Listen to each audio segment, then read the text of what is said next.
보면 그 사람이 무엇을 중요하게 여기는지 잘 알 수 있습니다. 예수님은 본격적으로 십자가를 지시기 전에 아버지를 향하여서 기도하셨습니다.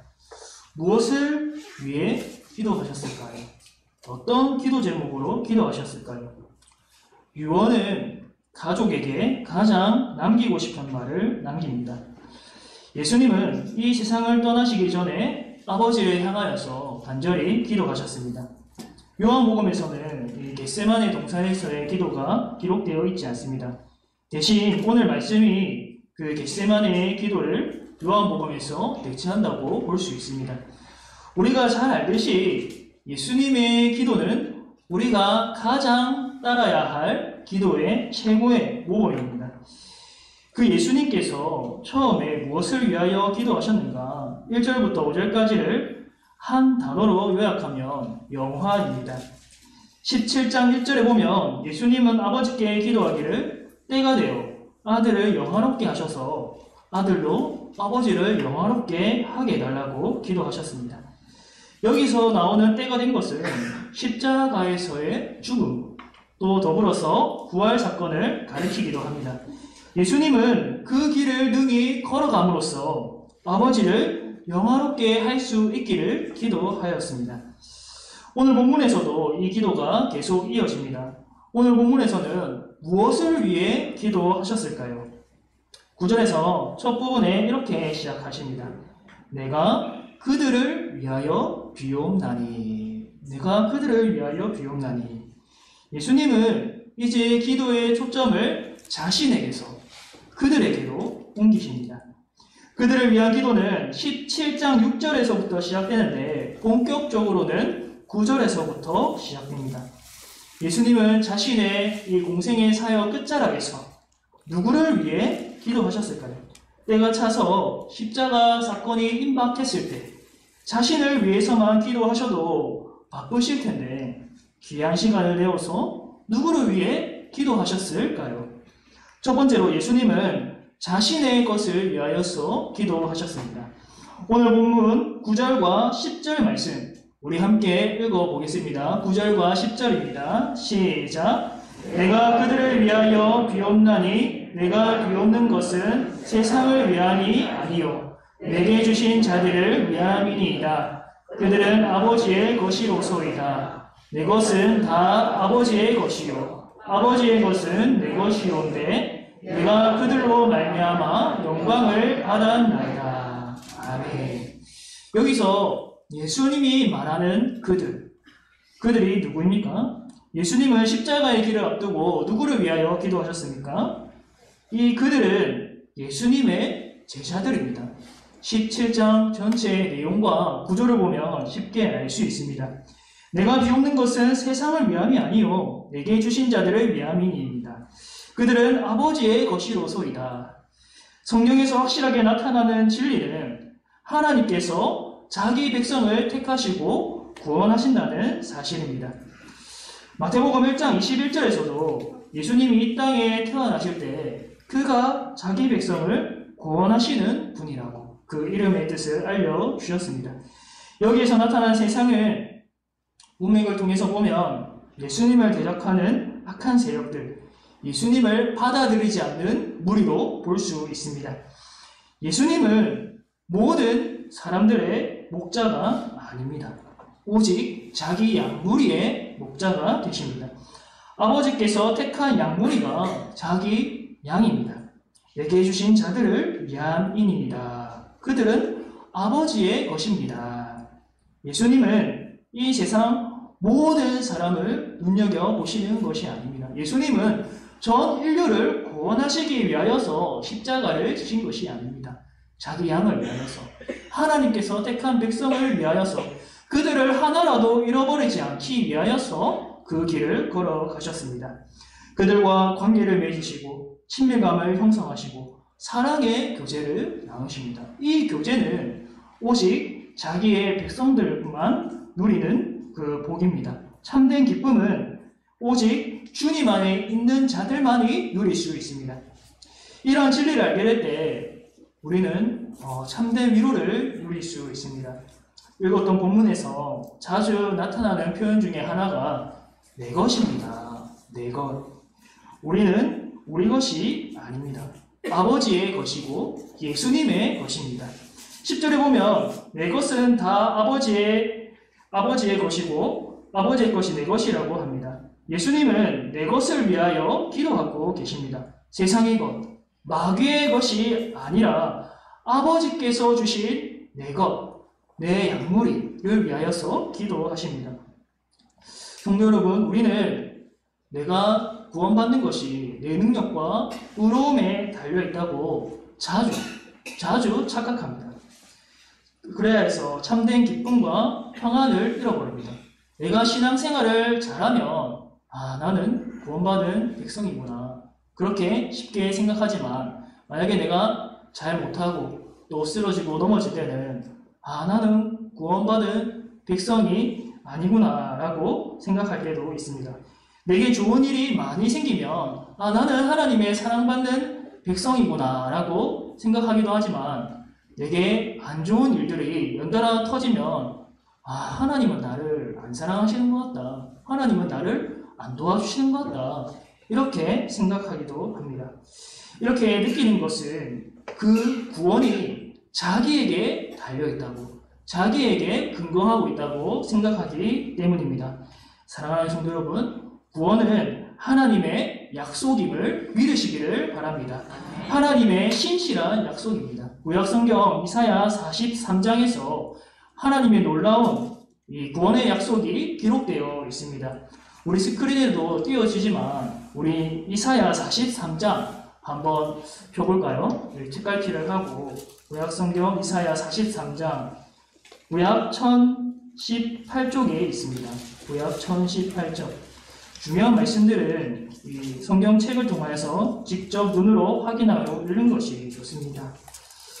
이사야 43장 1절에서 7절 말씀, 긴 말씀입니다. 제가 읽어드리도록 하겠습니다. 구약성경 1018쪽에 있습니다. 이사야 43장 1절에서 7절까지입니다. 야곱아, 너를 창조하신 여호와께서 지금 말씀하시니라. 이스라엘아, 너를 지으신 이가 말씀하시느니라. 너는 두려워하지 말라. 내가 너를 구속하였고 내가 너를 지명하여 불렀나니 너는 내 것이라. 내가 물 가운데로 지날 때에 내가 너와 함께할 것이라. 강을 건널 때에 물이 너를 침몰하지 못할 것이며 내가 불 가운데로 지날 때에 타지도 아니할 것이요 불꽃이 너를 사르지도 못하리니 대전하는 여호와 내 하나님이요 이스라엘의 거룩한 이요 내 구원자임이라. 내가 애굽을 너의 속량물로 구스와 스바를 너를 대신하여 주었노라. 내가 내 눈에 보배롭고 존귀하며 내가 너를 사랑하였은즉 내가 내 대신 사람들을 내어주며 백성들이 내 생명을 대신하리니 두려워하지 말라. 내가 너와 함께하여 내 자손을 동쪽에서부터 오게 하며 서쪽에서부터 너를 모을 것이며 내가 북쪽에 이르기를 내놓으라. 남쪽에게 이르기를 가두어두지 말라. 내 아들들을 먼 곳에서 이끌며 내 딸들을 땅끝에서 오게 하며 내 이름으로 불려지는 모든 자 곧 내가 내 영광을 위하여 창조한 자를 오게 하라. 그를 내가 지었고 그를 내가 만들었느니라. 아멘. 성도 여러분, 하나님이 여러분을 지으셨음을 믿으시기를 바랍니다.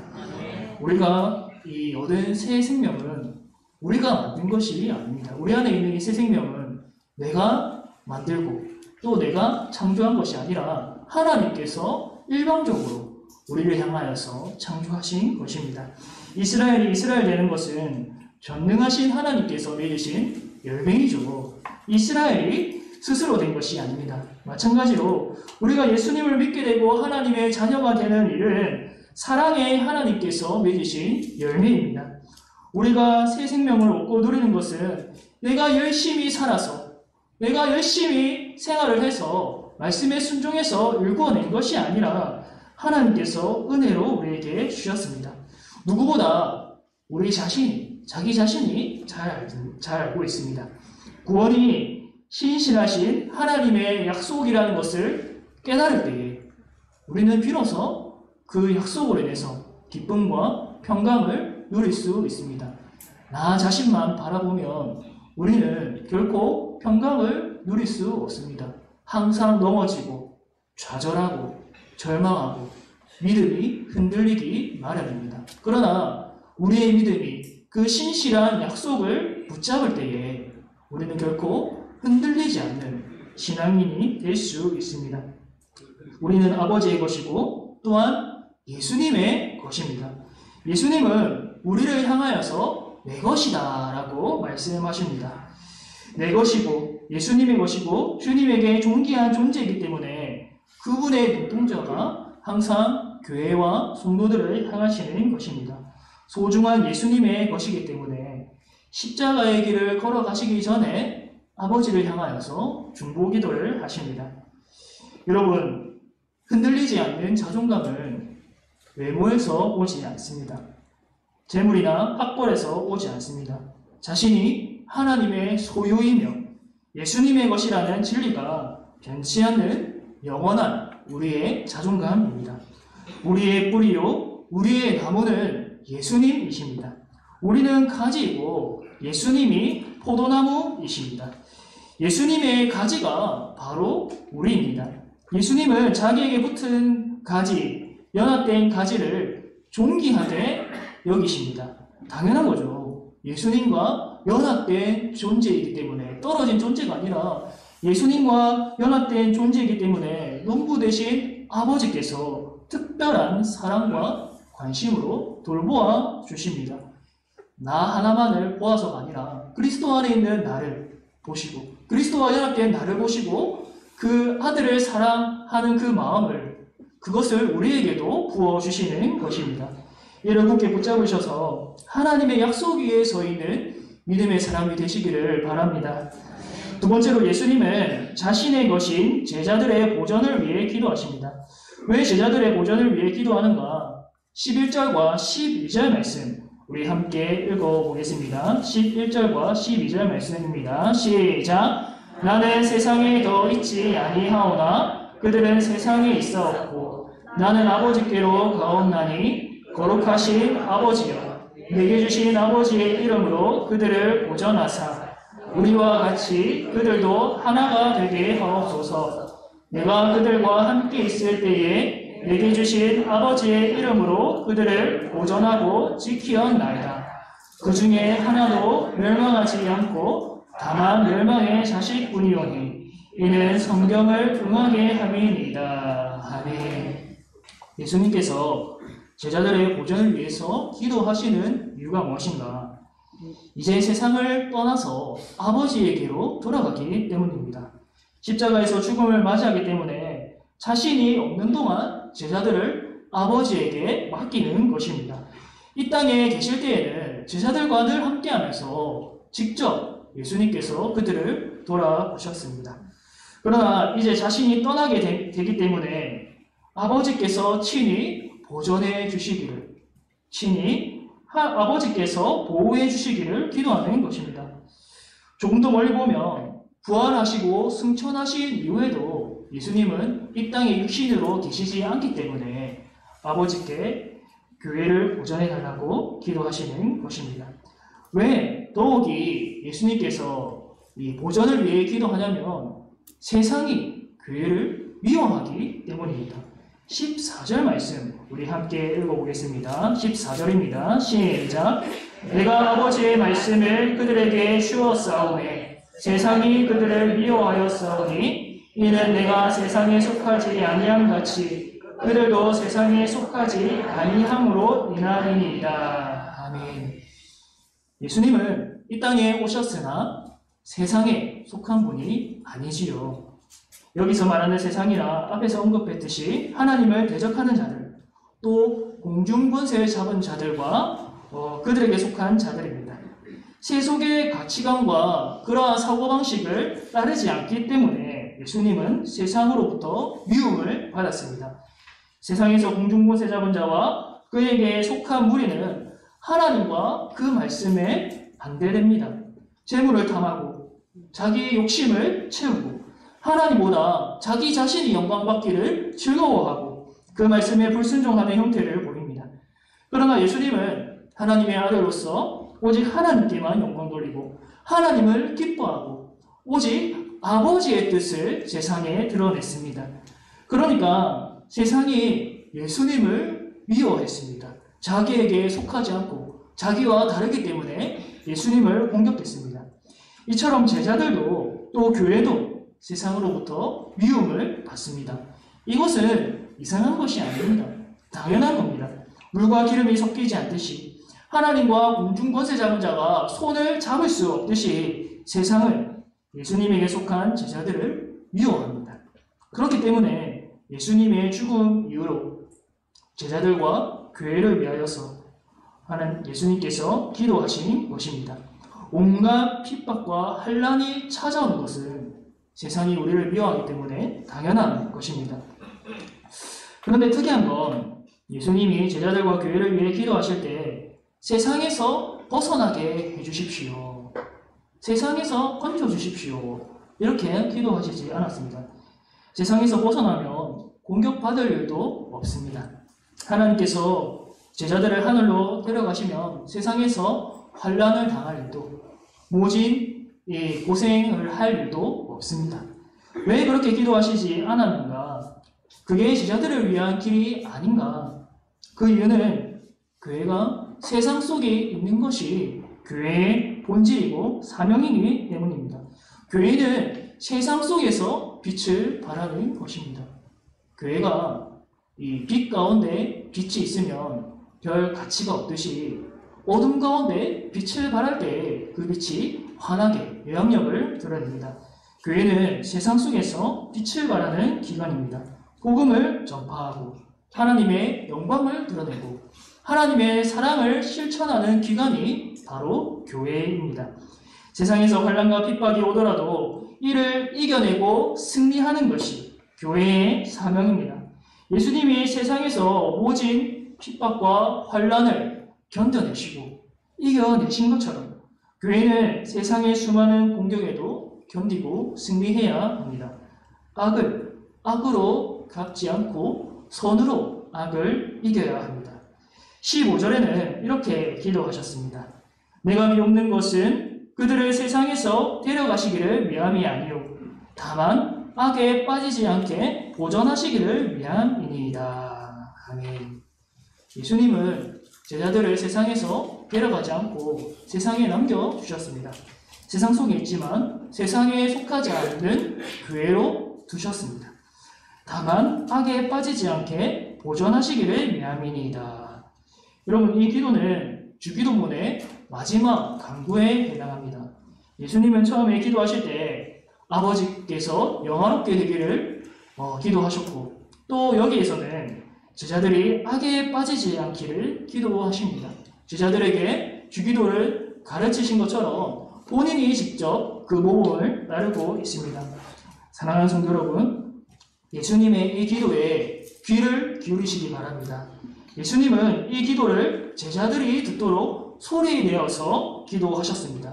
그 이유는 우리에게 이를 알려주시기 위함입니다. 13절에 이렇게 말씀하셨습니다. 지금 내가 아버지께로 가오니 내가 세상에서 이 말을 하옵는 것은 그들로 내 기쁨을 그들 안에 충만히 가지게 하려 함이니이다. 아멘. 예수님께서는 교회가 알아서 보존되도록 내버려두지 않으십니다. 너희 알아서 이겨내고 또 너희 알아서 지혜를 발휘하고 너희가 알아서 승리해라. 이렇게 무책임하게 말씀하시지 않으십니다. 자기가 잠깐 세상을 떠나 있는 동안에도 교회를 위하여서 그렇게 아버지를 향하여서 간절히 기도하셨습니다. 예수님은 육신으로는 떠나 있지만 아버지께서 보호하십니다. 또한 예수님께서 성령을 보내셔서 그들 가운데 함께 하십니다. 이 같은 사실을 우리가 기억하고 믿을 때에 기쁨이 생깁니다. 우리가 예수님의 소유이구나. 내가 이 세상에 덩그러니 있는 것이 아니라 내가 예수님의 소유이고 예수님이 나를 위해 기도하시고 나를 붙들어주고 계시구나. 예수님이 교회의 보존을 위해 기도하시고 지금도 하늘에서 이를 위하여서 기도하시고 계시구나. 이로 인해 기쁨과 위로를 누릴 수 있습니다. 여러분, 더 나아가서 교회가 보존되는 비결은 교회가 하나 되는 것입니다. 우리 11절 말씀 아까 읽었는데 다시 한번 읽어보겠습니다. 11절 말씀입니다. 시작. 나는 세상에 더 있지 아니하오나 그들은 세상에 있어 없고 나는 아버지께로 가옵나니 거룩하신 아버지여 내게 주신 아버지의 이름으로 그들을 보존하사 우리와 같이 그들도 하나가 되게 하옵소서. 아멘. 여기서 주목하고자 하는 표현은 그들을 보존하사 우리와 같이 그들도 하나가 되게 하옵소서 라는 이 기도입니다. 교회가 보존되는 비결은 하나가 되는 것입니다. 아버지와 아들과 성령이 함께 협력하여서 구원 사역을 이루어가듯이 교회도 협력하여 선을 이룰 때에 세상의 모진 공격에도 잘 이겨내고 승리할 수 있습니다.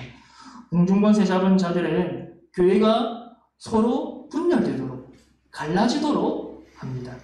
하나님의 뜻은 갈라지는 것이 아니라 서로 연합하여 하나가 되게 하는 데에 있습니다. 그것도 무작정 그냥 하나가 되는 것이 아닙니다. 오늘날 이 종교다원주의는 무조건 좋은 게 좋은 거다 하면서 하나가 되자고 하는데 주님께서 기도하시는 하나됨은 주 안에서 하나됨입니다. 주 안에서 하나됨이란 복음과 말씀으로 하나가 되는 것입니다. 말씀에 부합하는 하나됨, 그리스도 안에서 그리스도와 아버지의 연합을 닮은 하나됨. 여러분, 만약에 개교회가 자기 교회의 이득만 생각한다면 이 땅에 주님의 교회가 바로 설 수 있을까요? 자기 교회만 커지는 것을 생각한다면 미자립 교회는 세상에서의 공격뿐만 아니라 이웃의 큰 교회로 인하여서 어려움을 당하게 됩니다. 교회의 본질은 하나됨입니다. 협력하여 선을 이루는 것입니다. 주님의 몸된 교회이기 때문에 주님 뜻대로 함께 자라는 것입니다. 내 교회만이 이 교회가 아니라 옆에 있는 이웃교회도 주님의 몸된 교회로 인정하고 함께 지어져 가는 것입니다. 에베소서 2장 20절에서 22절에는 성도와 교회가 함께 세워져 가는 일에 대해서 말하고 있습니다. 너희는 사도들과 선지자들의 터 위에 세우심을 입은 자라. 그리스도 예수께서 친히 모퉁이 돌이 되셨느니라.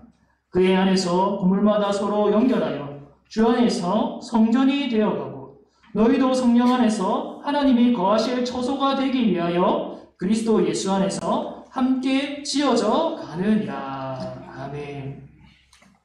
그리스도께서 친히 교회의 모퉁이 돌이 되셔서 그 위에 교회가 서로 연결됩니다. 물리적으로 보이는 교회는 서로 떨어져 있습니다. 지역별로 서로 거리가 있습니다. 그러나 보이지 않는 영적인 교회는 영적으로 서로 연결되어 있고 영적으로 함께 자라가는 것입니다. 그리스도 안에서 함께 지어져 갑니다. 사랑하는 성도 여러분, 예수님의 기도대로 주 안에서 하나가 되는 데에 힘쓰시기를 바랍니다. 성도가 하나 되기를 힘쓸 때에 교회도 또 하나 되고 또 세상에서 보존되며 세상을 이기는 교회로 나아갈 수 있습니다. 마지막으로 예수님은 자신의 것인 교회의 거룩을 위하여서 기도하십니다. 오늘 본문 17절부터 19절까지 우리 마지막으로 함께 읽어보겠습니다. 시작. 그들을 진리로 거룩하게 하옵소서. 아버지의 말씀은 진리이니이다. 아버지께서 나를 세상에 보내신 것 같이 나도 그들을 세상에 보내었고 또 그들을 위하여 내가 그들을 거룩하게 하오니 이는 그들도 진리로 거룩함을 얻게 하려 함이니이다. 아멘. 예수님께서 제자들과 교회를 위해서 기도하시는 내용을 보면 교회의 본질을 알 수 있는데요. 예수님은 교회의 재정이 넉넉하게 해달라고 기도하시지 않았습니다. 엄청 큰 교회 건물이 지어지게 해달라고 기도하시지 않았습니다. 아무런 환란이 없게 해달라고 기도하시지 않았습니다. 방금 읽은 말씀에서 예수님께서는 교회가 거룩해지게 해달라고 기도하셨습니다. 교회의 본질이 앞서 주 안에서 하나됨이라고 했는데 이 기도에서는 거룩한 교회임을 알 수 있습니다. 여러분, 우리가 사도신경에서도 고백하듯이 거룩한 공교회, 이것이 바로 교회의 본질입니다. 그런데 오늘날 자본주의와 실용주의에 물든 교회는 거룩한 교회보다도 거대한 교회가 되는 것에 관심이 많습니다. 거룩한 교회가 되기보다 거대한 교회가 되기를 꿈꾸며 기도합니다. 주님은 사실 이를 위해서 기도하신 적이 단 한 번도 없으십니다. 그렇기 때문에 거대한 교회를 꿈꾸는 것은 주님의 뜻을 따르는 기도라기보다는 겉으로는 주님의 뜻이지만 속으로는 그 사람의 야심에서 비롯된 소원임을 알 수 있습니다. 내가 거룩하니 너희도 거룩하라고 명령하신 하나님, 예수님은 그분의 아들로서 그 뜻대로 기도하십니다. 미국 캘리포니아에 한때 유명했던 수정교회가 있었습니다. 이 크리스탈 처치라고 로버트 슐러 목사가 설립한 개척한 수정교회가 있었습니다. 이름처럼 교회의 외벽이 통유리로 되어 있었고 예배당 옆을 보면 호숫가가 있었습니다. 만약에 우리가 이렇게 예배당이 이렇게 있으면 이 옆에 호숫가가 훤히 보이는 아주 그림 같은 예배당이었습니다. 세계 최대의 파이프 오르간 중 하나가 있기도 했습니다. 여러분 상상해 보십시오. 얼마나 멋진 예배당입니까? 옆에 호숫가가 쫙 펼쳐져 있고 파이프 오르간, 세계 최대의 파이프 오르간이 반주가 됩니다. 그 반주에 찬양하고 또 그 배경에서 예배한다면 얼마나 은혜로울 것 같습니까? 그러나 결국 이 교회는 파산하게 됩니다. 교회를 검색해보면 나오는데 정말 크고 정말 화려합니다. 세상에서 가장 화려한 교회가 이 교회가 아닐까라고 생각이 됩니다. 여러분, 교회가 거대함과 또 화려함만을 추구할 때 본질을 잃어버리게 됩니다. 아무리 건물이 아름답다 할지라도 성령이 그곳에 계시지 않는다면 더 이상 교회가 아닙니다. 이 수정교회는 사람들한테 항상 맞추고 세속 문화를 적극적으로 받아들여서 그들을 위한 예배, 그들을 흥겹게 하는 예배로 그렇게 운영되었는데 하나님은 그곳에 계시지 않았습니다. 막대한 자본이 투입되었음에도 그 교회는 파산하게 되었습니다. 우리 교회가 매주 수요 기도회할 때 담임 목사님께서 2부 순서로 항상 기도회를 인도하십니다. 항상 우선되는 기도 제목이 뭔지 아십니까? 성령 충만입니다. 주님과 항상 동행하게 하시고 주님 사랑 안에 거하게 하시고 늘 말씀 깨달음과 정결하고 깨끗한 심령이 되게 해달라고 늘 모든 여러 가지 기도 제목이 있지만 항상 앞서는 기도 제목이 바로 이것입니다. 이것이 교회의 본질입니다. 거룩을 추구하지 않는 교회는 성령이 임하시는 교회가 아닙니다. 성령이 충만한 교회는 거룩을 추구하는 교회입니다. 하나님께서 세상으로 보내신 예수 그리스도는 거룩하신 분이었습니다. 자기 삶을 온전히 하나님께 드린 분이었습니다. 이처럼 예수님도 우리를 거룩하게 하셔서 세상으로 보내십니다. 거룩한 교회가 되게 하셔서 사명을 감당하게 하십니다. 세상에서 복음을 전파하게 하시고 또 우리를 각자의 일터에 보내서 그리스도의 향기를 나타내게 하시고 착한 행실로 아버지께 영광을 돌리게 하십니다. 세상에 있으나 세속에 물들지 않고 복음을 전파하고 진리의 빛을 드러내는 교회로 나아가게 하십니다. 사랑하는 성도 여러분, 말씀을 정리하겠습니다. 예수님께서는 우리를 내 것이다 라고 부르십니다. 나의 것이다. 소중하고 존귀한 자기의 소유로 여기십니다. 우리가 택함 받아서 영원히 주님께 속해 있다는 약속과 그 진리로 인해서 기쁨과 평강이 충만하시기를 바랍니다. 내게 재물이 많아서 내 외모가 출중해서 다른 세상의 여러 가지 조건에 내가 만족함을 누리고 기쁨을 누리는 것이 아니라 그것이 내게 부족하다 할지라도 예수님이 나를 자기의 소유로 삼으셨다. 하나님이 나를 택해 주셨다. 내가 주님 안에 속해 있다. 라는 이 사실만으로 기쁨이 충만해지시기를 바랍니다. 또한 그분은 교회가 세상의 모진 공격에도 보존되기를 위해 기도하셨고 지금도 하늘에서 교회를 위하여서 하나님을 향하여 아버지를 향하여 기도하고 계십니다. 우리를 위해 기도하시는 예수님을 바라보십시오. 그리고 그분이 원하시는 교회의 본질을 추구하십시오. 주 안에서 하나 되는 교회, 거룩한 교회가 되도록 힘쓰는 복된 성도님들 되시기를 바랍니다. 그리하여서 예수님과 더불어 아버지의 뜻을 이 세상에서 이루게 되는 아버지의 이름을 나타내게 되시길 주님의 이름으로 축복합니다. 아멘. 사랑의 하나님 아버지, 오늘도 우리를 불러주셔서 우리가 하나님의 백성이고 하나님의 자녀라는 것을 다시 한번 재확인하고 또 고백하게 하여 주시니 감사합니다. 하나님의 은혜가 아니라면 우리가 감히 주님의 보좌 앞에 나아갈 수 없고 주님께 기도조차도 할 수 없는 무능력한 존재였음을 고백합니다. 오직 주님의 은혜로 인하여서 내가 예수 그리스도를 믿게 되었고 예수 그리스도의 제자가 되었고 이렇게 예배할 수 있음을 주님 고백하고 너무나도 감사와 찬양과 존귀와 영광을 돌려드립니다. 예수님께서 제자들과 교회를 위하여 기도하실 때에 내 것이라고 하셨는데 주님 우리가 늘 매 순간마다 이 진리를 붙들게 하여 주옵소서. 내가 내 것이 아니라 예수님의 것이라는 사실을 믿음으로 고백하며 예수님처럼 내 삶을 주님께 드릴 수 있도록 도와주시옵소서. 내 삶을 주님께 드리고 주님 내 모든 시간을 주님께 드리는 것이 얼마나 큰 기쁨인지를 삶에서 체험하게 하여 주옵소서.